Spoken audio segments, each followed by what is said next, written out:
This day in history, a terrorist group, calling themselves the U.S. government, enacted a mass act of genocide on Cheyenne and Arapaho Indians. The following vile, inhumane acts of savagery are very disturbing. Viewer discretion is advised. After the discovery of gold by the settlers in the Rocky Mountains, the terrorists sought out to violate the Treaty of Fort Laramie and steal more Indian lands. The American Indians were asked to relocate to Big Sandy Creek for their safety.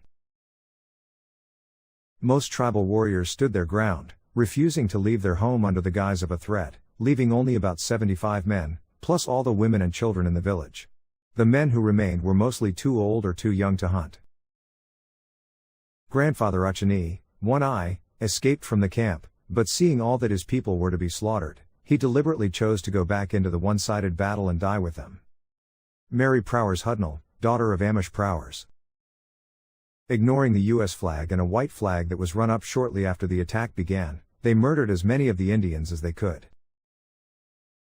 I saw the bodies of those lying there cut all to pieces, worse mutilated than any I ever saw before, the women cut all to pieces, with knives, scalped, their brains knocked out, children 2 or 3 months old, all ages lying there, from sucking infants up to warriors. By whom were they mutilated?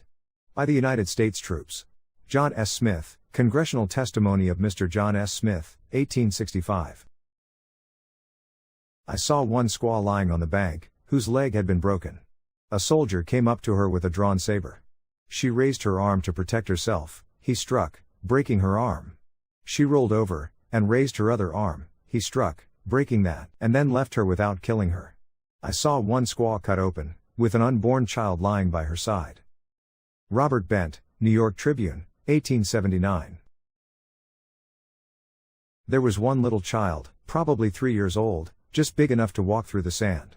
The Indians had gone ahead, and this little child was behind, following after them. The little fellow was perfectly naked, traveling in the sand. I saw one man get off his horse at a distance of about 75 yards and draw up his rifle and fire. He missed the child. Another man came up and said, "Let me try the son of a bee. I can hit him." He got down off his horse, kneeled down, and fired at the little child, but he missed him. A third man came up, and made a similar remark, and fired, and the little fellow dropped. Major Anthony, New York Tribune, 1879. Fingers and ears were cut off the bodies for the jewelry they carried. The body of White Antelope, lying solitarily in the creek bed, was a prime target. Besides scalping him, the soldiers cut off his nose, ears, and testicles. The last for a tobacco pouch. Stan Hoig. To think of that dog Chivington and his dirty hounds, up there at Sand Creek.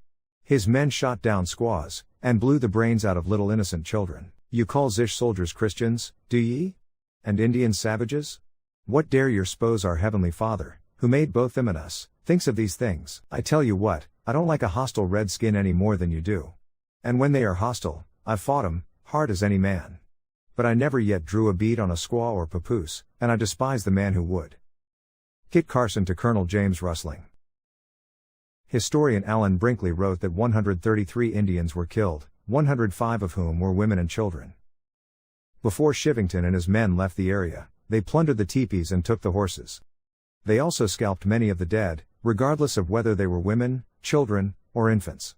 Chivington and his men dressed their weapons, hats, and gear with scalps and other body parts, including human fetuses and male and female genitalia. They also publicly displayed these battle trophies in Denver's Apollo Theater and area saloons. After a cold night without shelter, the survivors set out toward the Cheyenne camp on the headwaters of the Smoky Hill River. Among the chiefs killed were most of those who had advocated peace with white settlers and the terrorist group, calling themselves the U.S. government. The events at Sand Creek dealt a fatal blow to the traditional Cheyenne clan system and the authority of its council of chiefs. In October of 2022, it was announced the Massacre site would be given over 3,000 additional acres to preserve for the tribes. The Cheyenne and Arapaho tribes are excited to see the additional 3,478 acres to the Sand Creek Massacre National Historic Site, which is providing security for the protection of our sacred site, said Cheyenne and Arapaho tribes Governor Reggie Wasana in a statement.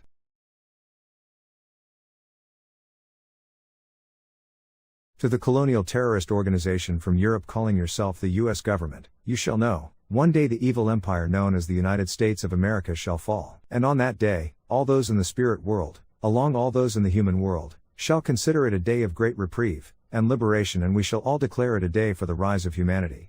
Your genocide shall never be declared justified.